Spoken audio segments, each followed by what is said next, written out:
ನಮಸ್ತೆ ಎಲ್ಲರಿಗೂ. ಇವತ್ತೊಂದು ಇನ್ಸ್ಟಂಟಾಗಿ ರವೆ ಇಡ್ಲಿ ಯಾವ ಥರ ಮಾಡೋದಂತ ತೋರಿಸ್ತಾ ಇದ್ದೀನಿ. ದಿಢೀರಂತ ಬೆಳಗಿನ ತಿಂಡಿಗೆ ಏನು ನೆನಕಿಲ್ಲ ಏನೂ ಇಲ್ಲ ಅಂದಾಗ ಈ ಥರ ಮಾಡ್ಕೋಬೋದು.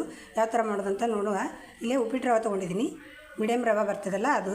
ನೀವು ಚಿರೋಟಿ ರವೆ ಕೂಡ ತೊಗೋಬೋದು, ಇಡ್ಲಿ ರವೆ ಕೂಡ ತೊಗೋಬೋದು. ತೊಗೊಂಡು ಯಾವ ಥರ ಹುರ್ಕೊಂಡು ಮಾಡೋದಂತ ನೋಡ್ಕೊಳ್ವ. ಈಗ 2 ರಿಂದ 3 ಟೇಬಲ್ ಸ್ಪೂನು ಎಣ್ಣೆ ಹಾಕಿದ್ದೀನಿ. ಇದಕ್ಕೆ ನೋಡಿರಿ, ಗ್ಯಾಸ್ ಆನ್ ಮಾಡಿ ಒಲೆ ಮೇಲೆ ಇಟ್ಟಿದ್ದೀನಿ ಪಾತ್ರೆನ. ಎಣ್ಣೆ ಕಾದಿದೆ. ಈಗ ಒಂದು ಅರ್ಧ ಚಮಚೆ ಸಾಸಿವೆ, ಅರ್ಧ ಚಮಚೆ ಜೀರಿಗೆ ಹಾಕ್ಕೊತಾ ಇದ್ದೀನಿ. ಹಾಕೊಂಡು 1 ಟೀ ಸ್ಪೂನಷ್ಟು ಕಡಲೆಬೇಳೆ ಹಾಕ್ಕೊತಾ ಇದ್ದೀನಿ. ಕಡಲೆಬೇಳೆ ಉದ್ದಿನಬೇಳೆ ಹಾಕೊಂಡ್ರೆ ಚೆನ್ನಾಗಿರ್ತದೆ ತಿನ್ನಲಿಕ್ಕೆ ಮಧ್ಯೆ ಮಧ್ಯೆ.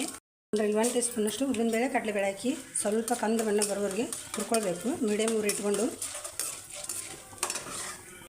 ಸುರಿತಾ ಇದ್ದಂಗೆ ಸ್ವಲ್ಪ ಕಾಯಿ ಮೆಣಸು ತೊಗೊಂಡಿದ್ದೀನಿ. ಒಂದು 2-3 ಅದನ್ನು ಕೂಡ ಹಾಕ್ಕೊತೀನಿ. ಒಂದು 2 ಕಡ್ಡಿ ಕರಿಬೇವು ತೊಗೊಂಡಿದ್ದೀನಿ. ಅದನ್ನು ಕೂಡ ಹಾಕ್ಕೊಂಡು ಫ್ರೈ ಮಾಡ್ಕೊಳ್ಬೇಕು. ಇದ್ರಾಗ ಸ್ವಲ್ಪ ಎಣ್ಣೆಯಲ್ಲಿ ಬಾಡಿಸಿಟ್ಕೊಳ್ಬೇಕು. ಬಾಡಿದ ತಕ್ಷಣ ರವೆ ಹಾಕ್ಕೊಂಡು ಹುರ್ಕೊಳ್ಬೇಕು. ನೋಡಿ, ಇಲ್ಲಿ 1 ಕಪ್ನಷ್ಟು ರವೆ ತೊಗೊಂಡಿದ್ದೀನಿ. ಹಾಕ್ಕೊಂಡು ಮೀಡಿಯಮ್ ಊರು ಇಟ್ಕೊಂಡು ಚೆನ್ನಾಗಿ ರವೆ ಹುರ್ಕೊಳ್ಬೇಕು. ಇದ್ರೊಟ್ಟಿಗೆ ಚೆನ್ನಾಗಿ ಹುರಿಬೇಕು. ಅದು ಎಣ್ಣೆಯಲ್ಲಿ ಅಂದರೆ ಇಡ್ಲಿ ಚೆನ್ನಾಗಿ ಬರ್ತಾವೆ. ನೋಡ್ರಿ, ಇಲ್ಲಿ ಒಂದು 2 ರಿಂದ 3 ನಿಮಿಷ ರವೆ ಹುರಿದಿದ್ದೀನಿ. ಈ ಥರ ಹುರ್ಕೊಳ್ಬೇಕು. ಇದು ಆಗಿದೆ. ಈಗ ಇದು ತೆಗೆದು ಸೈಡಿಗೆ ಎತ್ತಿಡುವ ತಣ್ಣಗಾಗಲಿಕ್ಕೆ. ಇಲ್ಲಿ ನೋಡ್ರೆ ಒಂದು ಪಾತ್ರೆಗೆ ಹಾಕ್ಕೊಂಡಿದ್ದೀನಿ. ತಣ್ಣಗಾಗಿದೆ. ಈಗ ಸ್ವಲ್ಪ ಕೊತ್ತಂಬರಿ ಸೊಪ್ಪು ಹಾಕ್ಕೊಳ್ತಾ ಇದ್ದೀನಿ. ಫ್ರೈ ಮಾಡೋಗೂ ಹಾಕ್ಕೊಬೋದು ನೀವು. ಫ್ರೈ ಮಾಡೋ ಹಾಕ್ಕೊಂಡ್ಬಿಟ್ರೆ ಮುದ್ದೆ ಆಗಿಬಿಡ್ತೈತಿ. ಈಗ ಹಾಕೋದ್ರಿಂದ ಚೆನ್ನಾಗಿರ್ತೈತಿ. ರುಚಿಗೆ ತಕ್ಕಷ್ಟು ಉಪ್ಪು ಹಾಕ್ಕೊಳ್ತಾ ಇದ್ದೀನಿ. ರುಚಿಗೆ ಎಷ್ಟು ಬೇಕು ನೋಡಿಕೊಂಡು ಅಷ್ಟು ಉಪ್ಪು ಹಾಕ್ಕೊಳ್ತಾ ಇದ್ದೀನಿ. ನೋಡಿರಿ, ಒಂದು ಚಿಟಿಗೆ ಅಷ್ಟು ಅಡುಗೆ ಸೋಡಾ ಸೇರಿಸ್ತಾ ಇದ್ದೀನಿ. ಇನ್ಸ್ಟಂಟಾಗಿ ಮಾಡೋದ್ರಿಂದ ಸ್ವಲ್ಪ ಸೋಡಾ ಹಾಕಿದರೆ ಚೆನ್ನಾಗಿ ಬರ್ತದೆ. ನೋಡಿರಿ, ಇಲ್ಲಿ ಒಂದು ಅರ್ಧ ಕಪ್ನಷ್ಟು ಮೊಸರು ಸೇರಿಸ್ತಾ ಇದ್ದೀನಿ. ಮೊಸರು 1 ಕಪ್ ಆದರೂ ಸೇರಿಸ್ಬೋದು, ಅರ್ಧ ಕಪ್ ಆದರೂ ಸೇರಿಸ್ಬೋದು. ಸೇರಿಸಿ ನೀಟಾಗಿ ಮಿಕ್ಸ್ ಮಾಡ್ಕೊಳ್ಬೇಕು.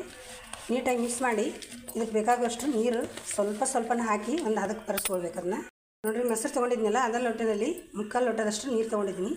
ಸ್ವಲ್ಪ ಹಾಕಿ ಮಿಕ್ಸ್ ಮಾಡ್ತಾ ಹೋಗಬೇಕು.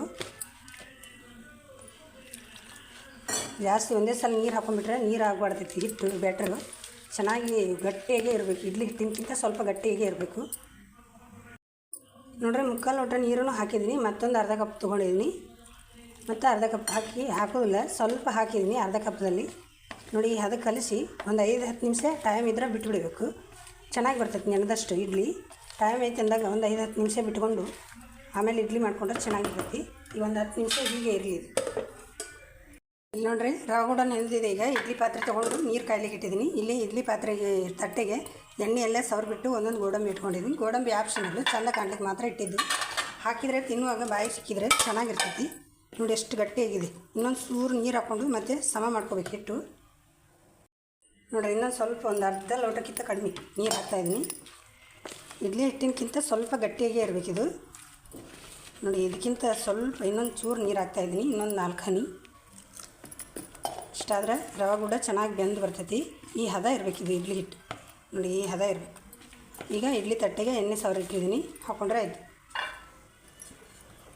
ಸ್ವಲ್ಪನೇ ಹಾಕ್ಕೋಬೇಕು, ಉಬ್ಬಿ ಬರ್ತೈತೆ ಅದು. ನೋಡಿ, ಇಷ್ಟಾದರೆ ಸಾಕು. ಎಲ್ಲ ಇಡ್ಲಿ ತಟ್ಟೆಗೆ ಇದೇ ಥರನ ಹಾಕ್ಕೊಂಡ್ಬಿಡೋದು. ನೀವು ಬೇಕಂದರೆ ಕ್ಯಾರೆಟ್ ತುರಿ ಮತ್ತು ಮಿಕ್ಕಿದ ತರಕಾರಿ ಎಲ್ಲ ಹಾಕ್ಕೋಬೋದು. ಹಾಕ್ಕೊಂಡು ಮಾಡಿದರೆ ಇನ್ನೂ ಚೆನ್ನಾಗಿರ್ತೈತಿ.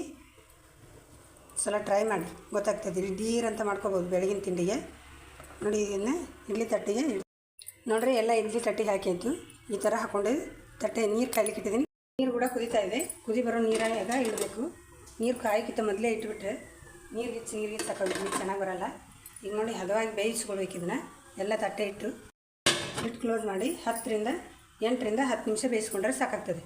ಮೀಡಿಯಮ್ ಊರು ಇಟ್ಕೊಂಡು. ನೋಡಿರಿ, 8 ರಿಂದ 10 ನಿಮಿಷ ಆಯಿತು. ನೋಡಿ, ಚೆನ್ನಾಗಿ ಬೆಂದಿದೆ ಇಡ್ಲಿ. ಈಗ ತೆಗೆದುಬಿಡುವ ಕಡೆಗೆ ತೆಗೆದು ಸ್ವಲ್ಪ ತಣ್ಣಗಾಗಲಿಕ್ಕೆ ಬಿಡಬೇಕು. ಸೂಪರಾಗಿರ್ತದೆ ಬೆಳಗಿನ ನಾಷ್ಟಕ್ಕೆ. ನೋಡ್ರಿ, ಇಡ್ಲಿ ತೆಗೆದು ತೋರಿಸ್ತಾ ಇದ್ದೀನಿ. ಈಗ ನೋಡಿ ಯಾವ ಥರ ಬಂದಿದೆ. ಹೇಳಲಿಕ್ಕಿಲ್ಲ, ಅಷ್ಟು ಚೆನ್ನಾಗಿ ಬಂದಿದೆ. ಸೂಪರಾಗಿರ್ತೈತಿ. ನೀವು ಕೂಡ ಟ್ರೈ ಮಾಡಿ ಒಂದ್ಸಲ. ನೋಡಿದ್ರಲ್ಲ ಯಾವ ಥರ ದಿಢೀರಂತ ಇಡ್ಲಿ ಮಾಡ್ಕೊಳ್ಳೋದಂತ. ನೋಡಿರಿ, ತಾಟಿಗೆ ಹಾಕಿ ಸರ್ವ್ ಮಾಡಿದ್ದೀನಿ. ಇದರೊಟ್ಟಿಗೆ ಚಟ್ನಿ, ಶೇಂಗಾ ಚಟ್ನಿ ಮಾಡಿದ್ದೆ. ಒಳ್ಳೆ ಕಾಂಬಿನೇಷನ್ ಆಗಿರ್ತದೆ. ನೀವು ಸಹ ಟ್ರೈ ಮಾಡಿ.